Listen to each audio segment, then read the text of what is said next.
Bien Seigneur, aujourd'hui nous allons parler de bien choisir notre chemin, et bien qu'il pourrait sembler que ce soit une décision personnelle que nous devons faire par nos propres efforts, nous nous rendons compte aussi, comme ta parole le dit, que tu attires à toi ceux que tu veux sauver. Et donc, les cœurs qui entendent, les oreilles qui entendent ton message aujourd'hui, puissent savoir où ils sont, s'ils sont sur le bon chemin ou pas sur le bon chemin, et qu'ils puissent écouter ta voix qui les appelle. Nous avons vu récemment que tu es non seulement la porte, mais que tu es aussi le bon berger, et que tu es le chemin, la vérité et la vie, et que tu nous appelles à te suivre. Aujourd'hui, Seigneur, nous voulons nous concentrer sur ta parole. Nous demandons l'aide de ton esprit, afin qu'il travaille dans les cœurs, exactement comme chaque cœur a besoin aujourd'hui. Au nom de Jésus, nous te prions. Amen. Amen. Alors, vous savez qu'une fois par mois, j'essaie de faire un psaume. Et puis, récemment, j'avais commencé ça un peu pour varier un peu de la série sur la vie de Jésus. Mais récemment, je me suis rendu compte que, dans le fond, si on va faire les psaumes, il vaudrait peut-être bien que je commence par le psaume 1. Donc, je vais essayer de les faire plutôt dans l'ordre pour les prochains mois. Et on en a pour plusieurs années, évidemment, de passer tous les 150 psaumes. Mais le psaume 1 a cette particularité qu'il introduit tout le livre des psaumes. Et le psaume 2 aussi, mais j'en parlerai une prochaine fois. Alors, dans le livre des psaumes, on rencontre toutes sortes d'expériences. Certains d'entre nous sont familiers avec le livre des psaumes, puisqu'on a des textes bibliques, où on a des signets, où on a vu des fois des affiches dans des maisons, où quelqu'un a son verset des psaumes favori qui est affiché. Mais pour beaucoup de nous, lorsqu'on lit par exemple tout le livre de psaumes un à la suite de l'autre, on se rend compte qu'il y a énormément d'émotions, que ça varie, que ça part dans tous les sens, que des fois le psalmiste semble parler d'un sujet, puis tout à coup au milieu de son sujet, il parle d'autre chose, et puis il finit avec la louange, il commence avec une plainte, et voilà. Et on est habitué dans le livre de psaumes à passer par toute une série d'émotions, et moi j'appelle le psaume le livre de prière de la Bible, c'est-à-dire que Dieu a mis en plein au milieu de la Bible un livre de 150 prières qui nous montre comment des hommes de Dieu ont prié, comment des hommes de Dieu se sont exprimés et qui nous donne la permission de faire la même chose. On passe de la joie extravagante, comme on avait dans certains de nos chants ce matin, au désespoir le plus profond, jusqu'à quand, Seigneur, à des moments de confiance, à des moments de trahison. On passe de la beauté de la création à de la panique et de l'agonie et la destruction de Jérusalem et ces choses-là. Il y a de la musique et il y a des larmes. Il y a de l'injustice et puis il y a des moments où les psaumes nous disent que tous les tambourins, toutes les créatures et tout le monde loue le Seigneur avec des instruments, avec les trompettes, etc. etc. Et donc, vous voyez, il y a un peu tout ça dans les psaumes. Ça reflète tellement bien la diversité des émotions humaines qu'on peut ressentir dans une vie, par lesquelles nos cœurs et nos esprits peuvent passer, que nous nous retrouvons dans les psaumes. Mais ça nous donne aussi des grandes réponses. Les psaumes ne sont pas seulement un livre qui exprime les émotions, mais qui nous montre comment prier quand nous ressentons ces émotions-là, qui nous donne la permission d'approcher Dieu avec un langage qui a été inspiré par le Saint-Esprit. Même si c'était les paroles d'hommes et de femmes réelles qui ont existé, beaucoup à l'époque de David et à l'époque de l'Ancien Testament, c'est quand même un langage que Dieu a dit, lorsque vous me priez et que ça va bien ou que ça va mal, voilà un exemple de comment me prier. Et c'est un peu tout ça qu'on trouve dans le livre des psaumes. Mais tout cela, toute cette façon de prier à Dieu n'est disponible que pour la personne qui a une relation intime avec Dieu. Et c'est ce que le psaume 1, qui introduit tout ce livre, va nous dire. Cette relation, elle va être décrite dans le premier psaume, et si on n'a pas cette relation avec Dieu, alors on manque toutes les bénédictions qui viennent du livre des psaumes. Et donc c'est pour ça que j'ai pensé qu'il serait bien de commencer par le début. Le psaume 1, verset 1, vous connaissez ce fameux verset, c'est peut-être un des versets dans les psaumes qu'on connaît le plus. « Heureux l'homme qui ne marche pas selon le conseil des méchants, qui ne s'arrête pas sur la voie des pécheurs et ne s'assied pas en compagnie des moqueurs. » Le psaume 1 est le psaume 1, pas parce que c'est le premier qui a été écrit, mais parce que c'est celui qu'on a mis au début du livre de psaumes pour introduire tout le reste. C'est comme si, dès le début du livre des psaumes, on nous disait « Attention, il y a différents chemins, et vous devez choisir un de ces chemins. » Il y a deux chemins à suivre en fait, le chemin du juste et le chemin du méchant, et tous les gens dans le monde sont confrontés à ce choix, où ils suivent le chemin du juste, ou ils suivent le chemin du méchant. Ce sont deux chemins différents, ce sont deux chemins sur lesquels les gens qui nous accompagnent sont différents, les justes et les méchants. Ce sont deux chemins qui ont des réalités différentes, et ce sont deux chemins qui conduisent à des destinations différentes. Et tout ça, nous le retrouvons dans le livre qui introduit, dans le chapitre qui introduit tout ce livre des psaumes. C'est comme si, avant de commencer, le psalmiste nous disait « Je vais vous montrer comment chanter, comment prier, comment louer le Seigneur, comment intercéder, mais avant, il faut que vous sachiez si vous avez une relation avec Dieu ou si vous ne l'avez pas. Parce que sinon, vous ne serez pas bénis par les prières qui suivent. » Alors, heureux l'homme, ou béni l'homme, béni, heureux, c'est le même mot dans la Bible. Nous retrouvons ce mot très souvent dans le livre des psaumes. Si vous avez lu les psaumes, vous savez que ça revient régulièrement. Ça ressemble au livre de sagesse, comme les proverbes. Dans les proverbes, il y a plusieurs passages qui nous disent « heureux l'homme » ou « béni l'homme qui fait ceci, cela, etc. » ou qui n'écoute pas les conseils des méchants ou qui marche de cette façon, etc. C'est aussi des mots que nous retrouvons dans la bouche de Jésus. Vous vous rappelez, il y a déjà des mois et des mois, on a vu le Sermon sur la montagne. Et le Sermon sur la montagne, c'est une série d'une dizaine de phrases que Jésus commence par ce même mot-là. « Heureux soit l'homme, béni soit l'homme qui fait ceci, cela, etc. » Nous avons aussi cela au début du livre de Josué.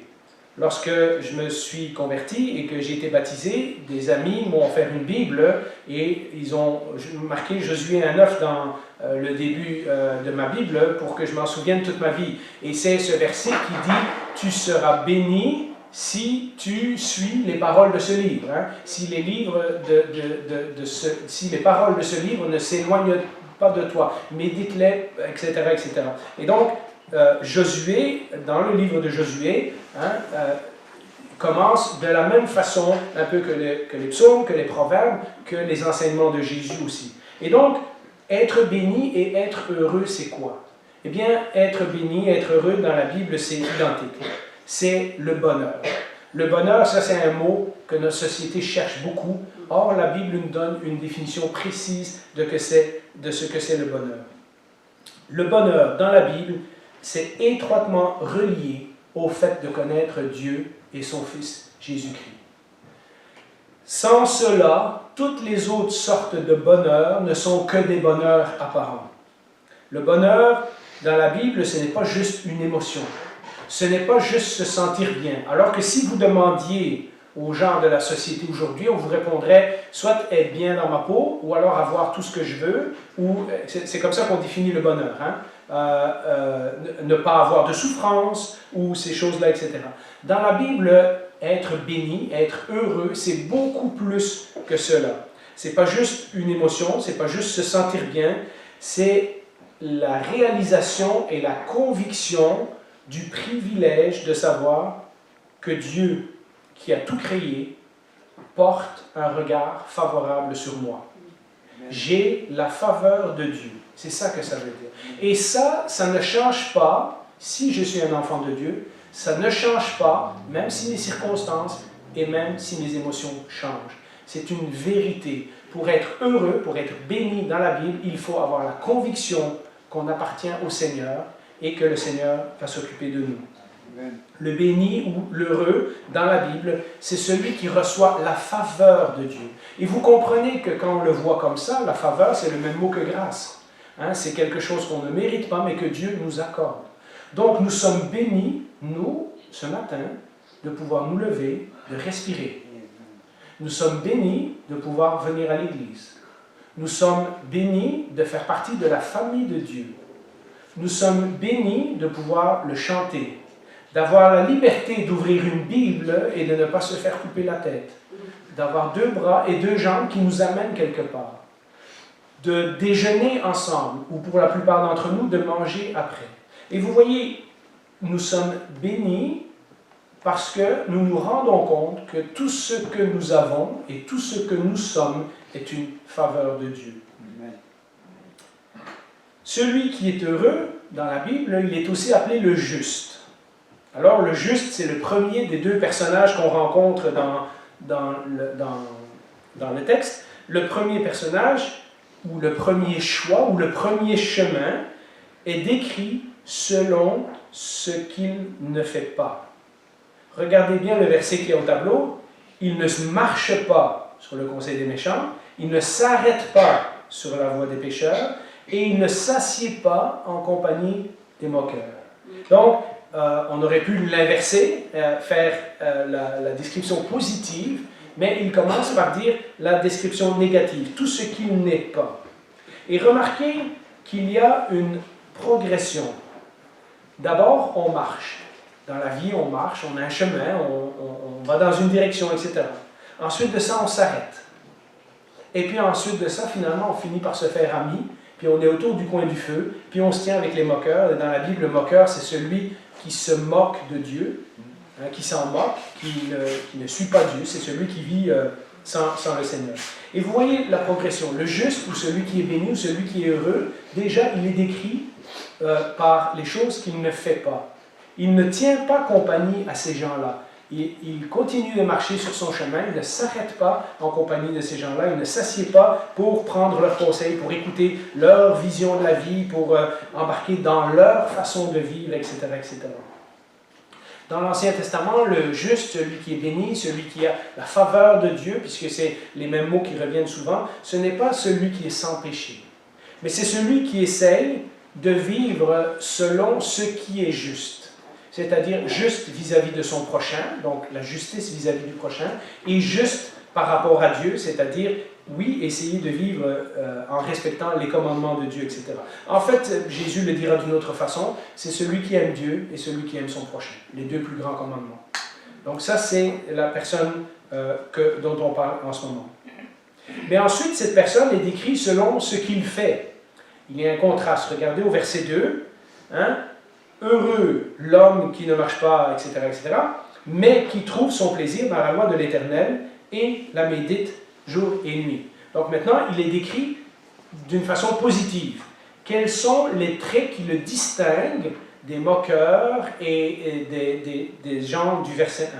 Eh bien, sa caractéristique principale, c'est que sa joie de vivre, il trouve son plaisir dans la loi de l'Éternel. Il la médite jour et nuit. Qu'est-ce que c'est la loi de l'Éternel? Eh bien, pensez-y.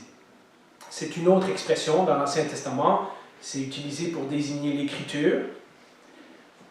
David a écrit les psaumes en l'an 1000 avant Jésus-Christ, à peu près. Qu'est-ce que vous pensez qu'il y a comme livres de la Bible qui sont disponibles à cette époque-là? Les 5 premiers livres de la Bible. Genèse, Exode, Lévitique, Nombre et Deutéronome. Alors, imaginez qu'est-ce que c'est d'être persuadé d'avoir que 5 livres dans la Bible, les 5 premiers, et si vous avez lu Lévitique et Nombre et Deutéronome, vous savez que c'est ardu. Imaginez ce que c'est d'avoir seulement les 5 premiers livres de la Bible, alors que nous en avons 66.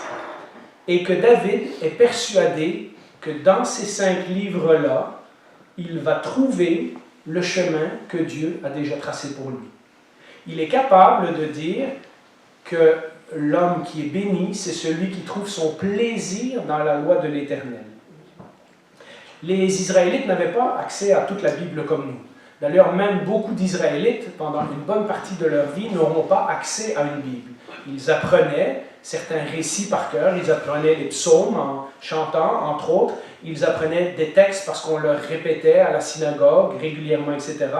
Les gens qui avaient les copies des livres il y a 3000 ans, c'était les prêtres qui avaient une copie, il y avait une copie au temple, et alors le roi devait avoir une copie aussi, puisque dans l'Ancien Testament, dès le livre de Josué, on voit déjà que Dieu dit aux dirigeants du peuple qu'ils vont devoir avoir une copie de la loi de Dieu, et ils devront la lire et ils devront la méditer parce que lorsque eux trouvent le chemin que Dieu a tracé, comme ils sont les leaders du peuple, ils peuvent aussi montrer au reste du peuple le chemin à suivre. Et c'est pour ça que dans l'Ancien Testament, lorsqu'on voit un roi qui part dans une mauvaise direction, vers des idoles et vers des cultes païens, etc., tout le peuple suit.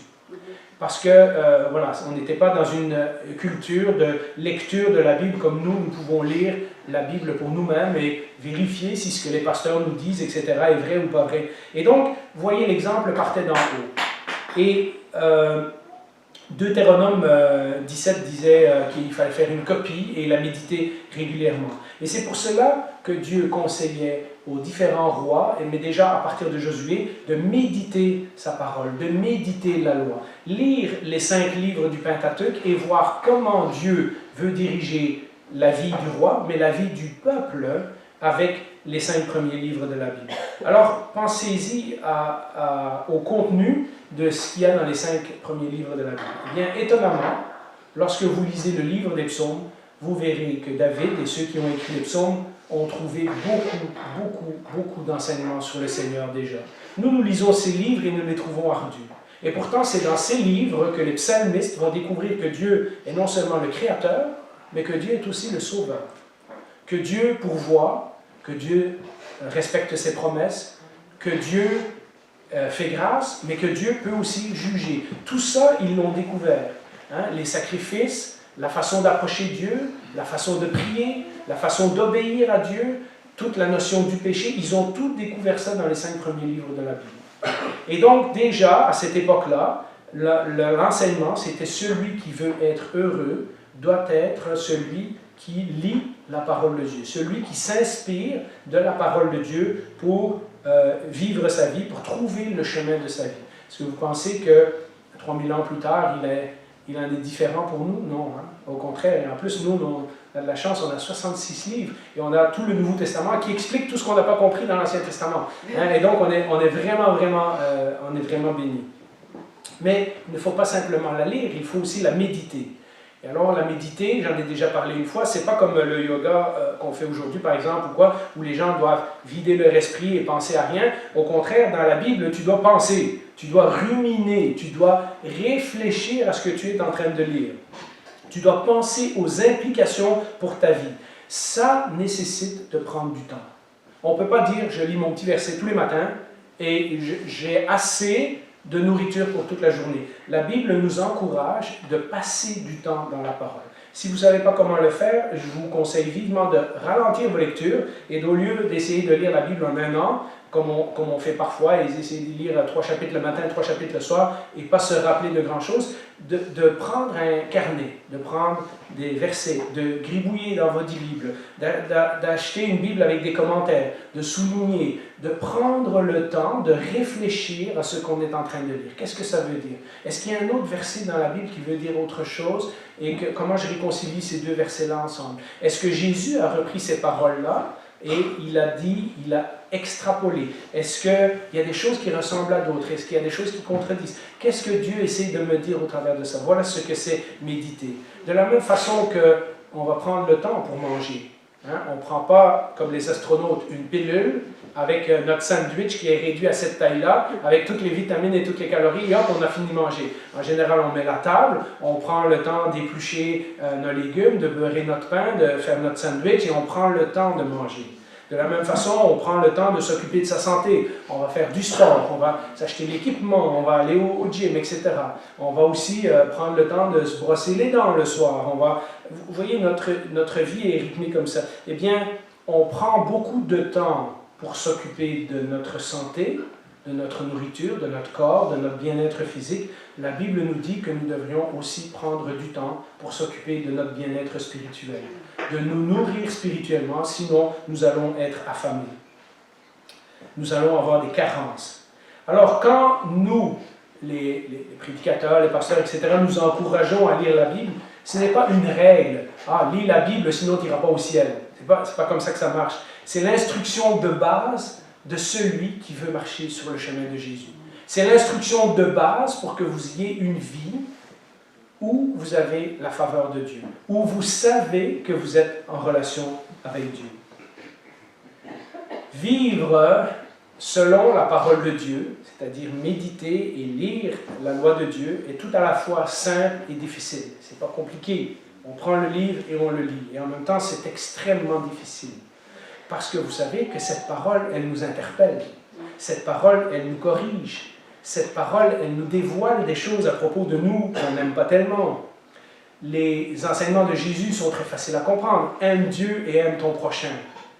Mais comme quelqu'un disait, entre le cerveau et le cœur, qui met en pratique, il y a 30 cm. Mais c'est le voyage le plus long du monde. Hein?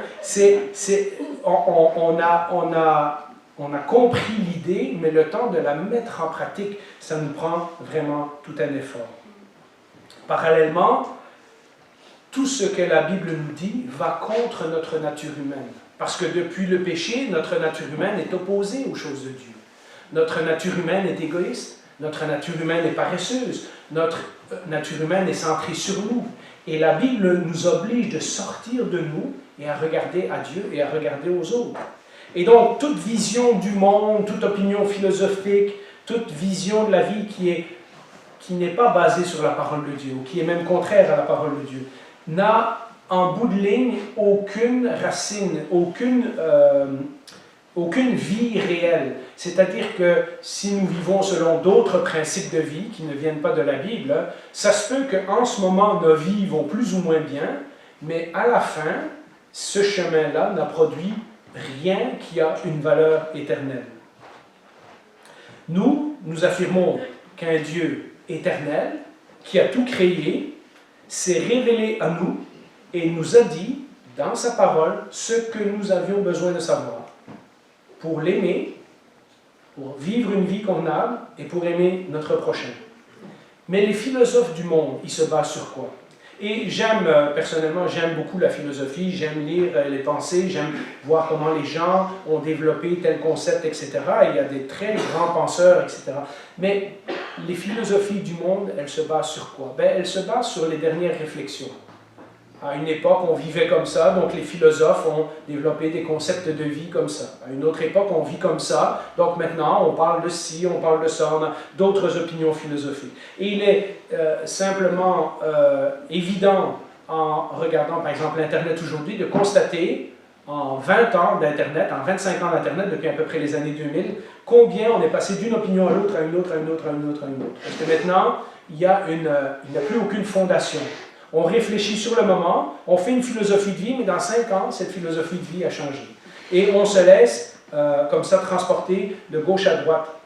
Alors que nous disons que nous avons la parole du Dieu éternel, que sa parole est vraie, que sa parole est toujours vraie, et que nous pouvons trouver dans cette parole tous les principes de base nécessaires à prendre les bonnes décisions dans la vie. En bout de ligne, ou bien nous basons la façon dont nous vivons sur quelque chose d'éternel et d'inébranlable, ou nous la basons sur les circonstances et les opinions des autres.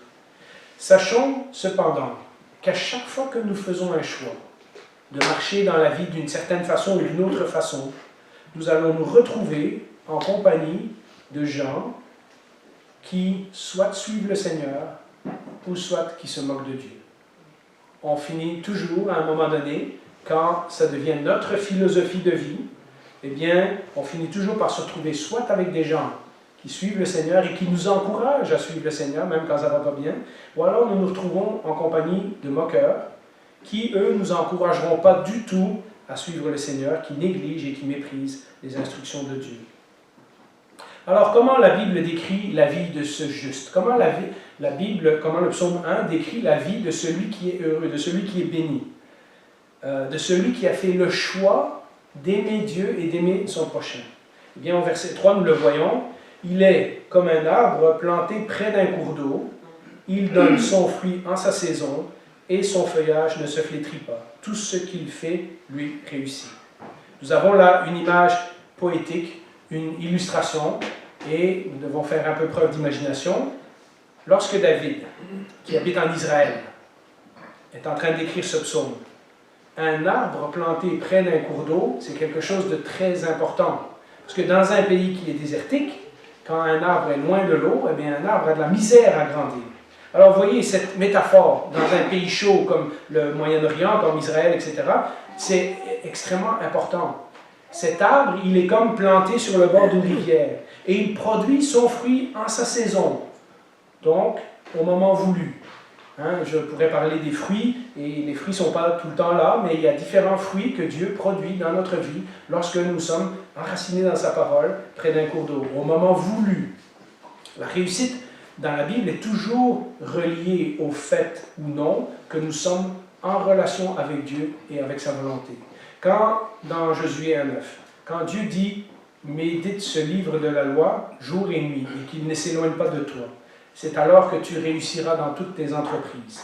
Eh bien, l'entreprise que Dieu lui avait donnée à ce moment-là, il l'a aussi donnée dans sa parole. Il lui a dit, tu seras celui qui va conquérir le pays promis.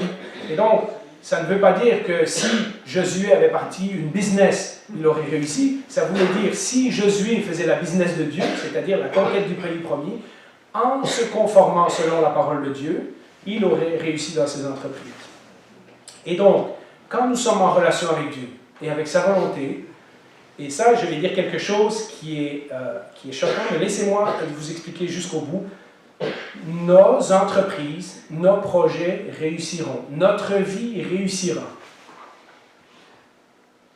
Ça, ce n'est pas une règle. Il ne faut pas prendre ça en disant « Ah ben ok, à partir de demain, je ne vais pas marcher avec les moqueurs, etc. Je vais commencer à lire la Bible et alors Dieu me promet que tous mes projets vont réussir. » Parce que si vous le savez, on a déjà parlé de quelques psaumes avant. Dans le psaume 1, ça dit, ça a l'air de dire « Fais ceci, ceci, ceci et cela et tu seras béni. » Donc toute ta vie ira bien.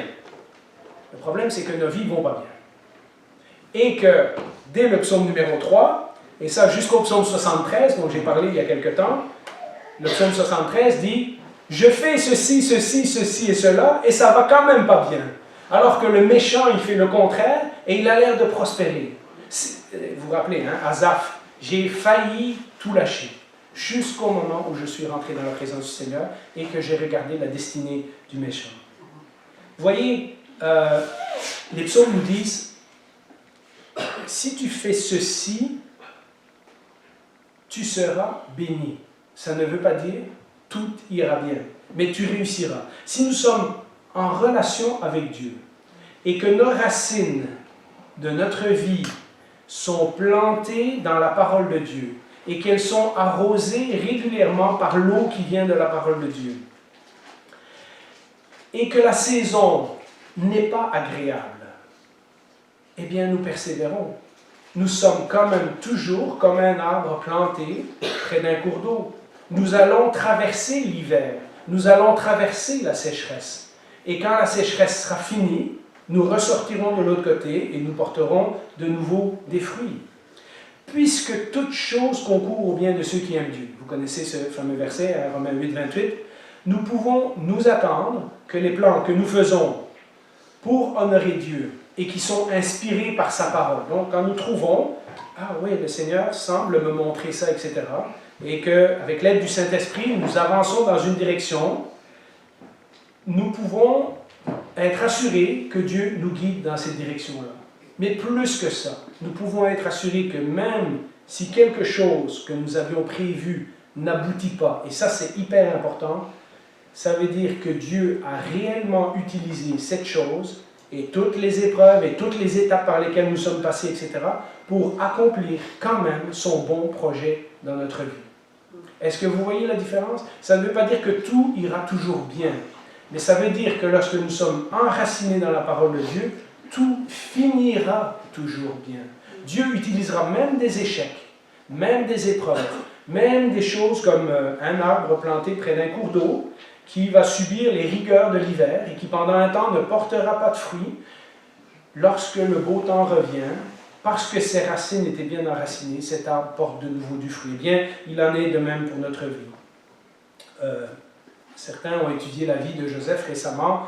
Moi, je suis aussi en train d'étudier un peu la vie de Joseph. C'est quelque chose que l'on voit dans la vie de Joseph. Vous vous rappelez que Joseph a été vendu comme esclave par ses frères. Or, 20 ans ou des années plus tard, lorsque ses frères le retrouvent, et que Joseph se dévoile et qui dit « Vous aviez prévu quelque chose de mal pour moi, mais Dieu avait prévu quelque chose de bien. » Est-ce que vous vous rappelez cette petite phrase que Joseph dit « Ils sont là à cause qu'il y a une famine. » Et maintenant, Joseph est rendu le deuxième personnage le plus important en Égypte, et c'est lui qui a le contrôle du blé. Et il va sauver toute sa famille de la famine. Qu'est-ce que Joseph dit? Dieu m'a envoyé ici d'avance. Ça, c'est extraordinaire. Hein? Que Joseph puisse regarder tout son chemin de 20 années d'épreuve et dire « Non, non, Dieu m'avait envoyé. Dieu a préparé tout ce chemin-là pour qu'aujourd'hui, je porte du fruit. » Alors, vous voyez, ce n'est pas une question de règlement. Hein? Rentre chez toi, lis la Bible, etc. Et demain, tous tes projets vont réussir. Tout commence par la relation avec Dieu. Avant d'arriver à la conclusion, regardons un petit peu le méchant. Le méchant, c'est le contraire du juste. C'est le contraire de celui qui est béni. Les méchants, au verset 4, les méchants au contraire, et remarquez le au contraire, ressemblent à la paille que le vent disperse. Le méchant aussi est décrit par une métaphore. Il ressemble à quoi? D'abord, regardons c'est quoi le méchant. Bien, le méchant, dans la Bible, ce n'est pas nécessairement une personne qui est méchante avec les autres. C'est une personne qui vit comme si Dieu n'existe pas. C'est comme ça que la Bible le qualifie. Donc, les méchants, c'est pas comme nous, dans nos jeux d'enfants, on dit les méchants et les gentils, hein, le bon et le mauvais. Les méchants dans la Bible, c'est ceux dont le cœur n'appartient pas à Dieu. C'est ceux qui vivent comme si Dieu n'existe pas, comme si c'est pas important. C'est pas dans le même sens, automatiquement, que tous les gens qui ne sont pas chrétiens sont des mauvaises personnes. Mais aux yeux de Dieu, la Bible les appelle les méchants parce qu'ils vivent sans Dieu. Il est associé, ce méchant-là, aux pécheurs et aux moqueurs du premier verset. Hein, si vous reprenez, lui, il fait exactement l'inverse de cet homme-là. Lui, il marche sur le chemin des pécheurs et lui, il s'assied en compagnie des moqueurs. Lui, il n'a aucun intérêt aux choses de Dieu. Donc, il se fait influencer par une compagnie de gens qui ne croient pas du tout aux choses de Dieu. Eh bien, ce méchant, nous dit le psalmiste, il est comme de la paille que le vent disperse. Vous savez, c'est cette image que j'ai mis tantôt au tableau. La paille que le vent disperse, c'est que lorsqu'on ramassait les grains de blé à cette époque-là, eh bien, on les mettait dans un tamis et on faisait sauter en l'air sur une petite butte, hein, là où il y avait du vent. Comme ça, la paille s'envolait et juste les grains qui étaient plus lourds retombaient dans le tamis et c'est comme ça qu'on séparait les grains de la tige. Hein. C'était les choses qu'on faisait à la récolte. Mais imaginez, d'un côté, on a un arbre planté près d'un cours d'eau et de l'autre côté, on a de la paille qui s'envole au vent. Vous voyez ce que le psalmiste est en train de nous dire? Vous pensez que vos vies ont de la valeur, mais aux yeux de l'éternité, il y en a une qui est enracinée, qui est plantée au bon endroit, et qui, dans sa saison, malgré toutes les épreuves et les difficultés, portera son fruit en son temps, et qui ne se flétrira jamais. Et de l'autre côté, on a de la paille qui s'envole au vent. Et avec de la paille qui s'envole au vent, on ne peut rien faire. Le vent la disperse. Il n'est pas comme un arbre solide. Il y a une différence dramatique dans l'image que David utilise entre un grand arbre solidement établi près d'un cours d'eau et de la paille qui vole au vent. Et puis, la conclusion, elle se trouve dans le verset 5. Voilà pourquoi les méchants ne résistent pas lors du jugement, ni les pécheurs dans l'assemblée des justes. Vous voyez une différence morale et une différence spirituelle entre ces deux styles de vie. Qui, le jour où l'épreuve, le jugement, hein, comme c'est dit dans le texte, le jour où notre vie est testée, le jour où notre vie est jugée, ou lors du jugement final, eh bien, c'est à ce moment-là qu'on voit la différence de fruits entre l'arbre planté près d'un cours d'eau et la paille qui s'envole au vent. Finalement, le méchant, c'est-à-dire, je le rappelle, celui qui vit sa vie comme si Dieu n'était pas important, vit sa vie avec, dans l'éternité, aucun résultat positif, tangible, ou aucun résultat à long terme que Dieu va pouvoir prendre dans l'éternité et dire « Ah ouais, ça c'était bien, ça c'était bien, c'était bien. » Quand l'éternité cogne à la porte, quand notre vie s'écroule suite à une crise, un jugement, comme la Bible l'appelle, c'est souvent à ce moment-là qu'on sait si on est fait de paille ou si on est comme un arbre planté près d'un cours d'eau. on voit les vrais résultats de ce que notre style de vie a essayé de bâtir. Je me rappelle de mes années loin du Seigneur et je peux vous dire qu'il ne me reste rien de ces années-là. Pas d'argent, pas d'amis, pas de bons souvenirs, pas de résultats, rien que je peux me vanter. Il ne me reste rien du tout. C'est vraiment des années perdues, c'est des années de paille, c'est des années qui se sont envolées. Par contre, je ne peux pas vous dire les années que j'ai suivi le Seigneur, parce que c'est lui qui sait. Hein, et souvent, dans notre vie, eh bien, la vie est faite comme ça, que le Seigneur ne nous montre pas toujours les fruits qu'on porte. Et plusieurs d'entre vous ont porté des fruits, ont aidé des gens, ont touché la vie de quelqu'un sans que vous le sachiez. Et dans l'éternité, le Seigneur va récolter les bénéfices de tout ça et va dire « bon et fidèle serviteur ». Mais voilà où on en est. Au verset 6, en effet, l'Éternel connaît la voie de juste, c'est-à-dire il sait où leur vie aboutit, mais la voie des méchants mène à la ruine. Vous voyez, je l'ai dit tantôt, c'est des compagnons différents, c'est des chemins différents, c'est des attitudes de vie différentes, mais c'est aussi des destinées qui sont très différentes. Deux destinées complètement différentes. Le juste, il est reconnu par Dieu, il est accepté, il est approuvé, il est honoré, et plus que ça, il porte des fruits pour l'honneur de Dieu. Le méchant, il n'a pas sa place quand il se trouve avec des justes. Et sa fin, c'est la ruine. C'est-à-dire que quand il se trouve avec des personnes qui n'agissent pas comme lui, il se sent mal. Hein, il a envie d'être avec ses chums. Parce que venir à l'église, ça le met mal à l'aise. Et la fin, c'est la ruine. Ça me rappelle la parabole de Jésus, hein, de celui qui a bâti sa maison sur le sable. Et lorsque le jugement arrive, la tempête, eh bien, la maison, elle reste debout, elle s'écroule. De nouveau, on parle du résultat de notre vie devant Dieu. Et c'est comme ça qu'il faut le comprendre, parce que sinon, alors on trouve dans les psaumes des gens qui vivent sans Dieu et qui ont l'air, pendant un temps, de prospérer. D'ailleurs, David va se débattre beaucoup avec ce sujet en disant « Seigneur, un tel m'a trahi, un tel méprise les pauvres, un tel traite mal ton peuple, etc. Jusqu'à quand, etc. » Le livre des psaumes nous dira plus tard qu'il y a des gens qui temporairement semblent prospérer. Temporairement, le péché est le fun, sinon on ne le ferait pas. Mais la fin, c'est la ruine. La fin, c'est la séparation d'avec Dieu. La fin, c'est une éternité sans Dieu. J'ai dit beaucoup de choses. J'aimerais vous donner un petit résumé rapide de comment vous rappeler de ce psaume-là.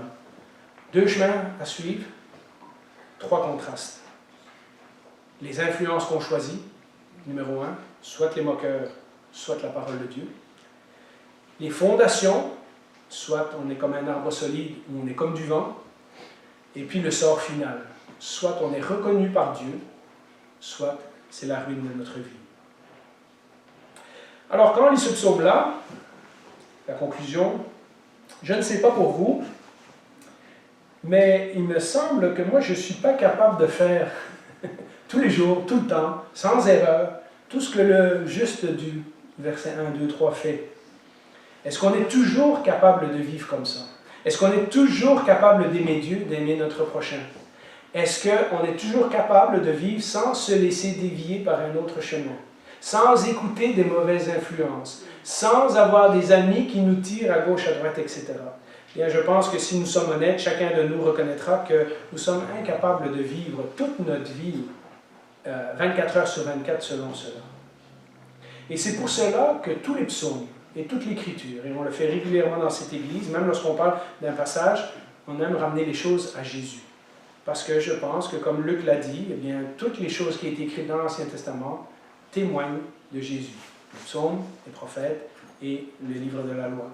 Et ces versets nous parlent de Jésus, en fait. Celui qui n'a jamais marché, dans ma Bible ici moderne, ça dit « celui qui ne marche pas selon les conseils des gens sans foi ni loi. Hein? » Celui qui n'a jamais marché sur le chemin qui se détourne de Dieu. Celui qui ne s'assied jamais avec ces gens qui s'en moquent de tout. Le seul qui a vécu comme ça. Le seul qui était comme un arbre planté, qui a toujours produit son fruit à la bonne saison, qui a toujours fait la volonté de Dieu. C'est qui? C'est Jésus. Toute l'Écriture nous pointe à Jésus. C'est le seul qui a marché sur le chemin du juste parfaitement. Et donc, c'est le seul qui mériterait la bénédiction de Dieu. C'est le seul qui, normalement, devrait avoir toutes les bénédictions qui viennent de l'Écriture. Mais la Bible, le Nouveau Testament nous dit qu'à cause de ce que Jésus a fait sur la croix pour moi, c'est-à-dire qu'il a fait pour moi ce que moi, je ne suis pas capable de faire, il a obéi à toute la loi de Dieu afin que moi, je n'ai pas à le faire, il nous permet de faire le choix le plus important, c'est celui d'avoir la relation avec Dieu, celui de choisir le bon chemin. Dès le début de son ministère, Jésus a averti les gens de choisir le bon chemin, comme dans ce psaume, parce qu'il a dit qu'un mènera à la vie et un mènera à la mort. Entrer par la porte étroite, en effet, large est la porte, spacieux le chemin menant à la perdition, et il y en a beaucoup qui entrent par là. Il y a des gens qui pensent qu'ils ont trouvé le chemin et qui sont sur le mauvais chemin. Et il a parlé du choix qu'on écoute ou non sa parole. Dans Matthieu 7, 26, toute personne qui entend ces paroles que je dis et les met en pratique et ne les met pas en pratique ressemblera à un fou qui a construit sa maison sur le sable. Et vous connaissez la suite, mais celui qui les met en pratique, c'est comme le sage qui a construit sa maison sur le rocher. Vous voyez, on ne commence pas par lire la Bible, marcher sur le chemin droit, etc., en espérant qu'un jour Dieu va nous donner des bénédictions, du succès dans la vie. On commence par connaître Dieu. Ce que le psaume veut nous dire là, c'est que nous avons besoin de venir à Dieu pour connaître ce chemin. Nous avons besoin de passer par Jésus pour comprendre comment embarquer dans ce nouveau chemin qui va nous mener dans une autre direction. Ce choix implique qu'on choisisse Jésus comme maître et comme sauveur, parce qu'il a dit que le chemin, c'était lui. Vous voyez ce qu'il ne faut pas faire. Il ne faut pas dire « Ah, la Bible dit, si je fais ça, je vais être béni. » Oui, mais de toute façon, on n'est pas capable de le faire. Alors, il faut qu'on passe par quelqu'un. Il faut qu'on passe par quelqu'un qui l'a fait pour nous. Alors, nous sommes mis au bénéfice de ce que Jésus a fait pour nous, et nous commençons à marcher sur ce nouveau chemin, et maintenant, nous allons à la parole de Dieu pour dire « Waouh, ce nouveau chemin qui est devant moi, comment je marche dessus ?» Comment je marche dessus, puisque maintenant je fais partie de ceux qui sont heureux et bénis, de ceux qui sont considérés comme justes aux yeux de Dieu. Une vie remplie, bénie, être heureux, nous dit le psaume 1, commence par connaître Dieu personnellement. On entre par la porte, on entre par le chemin, et ensuite de ça, on apprend à méditer la Bible, à y trouver son plaisir et à mettre en pratique ses instructions. Alors, ne renversons pas les choses, c'est dans cet ordre-là. Si vous n'avez pas encore connu Jésus, vous devez d'abord venir à Jésus et lui dire « Seigneur, je comprends la différence entre les deux chemins. Moi, tout seul, je n'y arriverai pas. Mais je veux bien passer par toi pour que tu me montres ce chemin. » Et ensuite, le Seigneur va transformer notre vie et va mettre en nous ce besoin de lire sa parole, où on va trouver le plaisir de la parole de Dieu et on va dire « C'est vrai que quand je lis cette parole, elle me fait du bien. » Elle me donne une direction dans ma vie. Elle me permet de faire le ménage entre ce que le monde me raconte et ce que Dieu veut que je fasse. Et si je suis ce chemin, alors Dieu m'a garanti que ma vie aura du succès. Du succès éternel. D'accord? On parle de ça aussi. C'est-à-dire que même lorsqu'on passe par des choses difficiles, le Seigneur va prendre ces choses-là pour faire quelque chose qui va produire du fruit pour son royaume. Penchons la tête et prions. Et c'est ma prière pour moi, mais c'est ma prière pour chacun de vous. Donc si vous voulez la répéter en silence dans votre cœur, c'est bien aussi. Seigneur, ne permets pas que je sois attiré et séduit par le monde ou par mes amis, mais que je trouve plaisir et direction pour ma vie dans ta parole. Au nom de Jésus. Amen.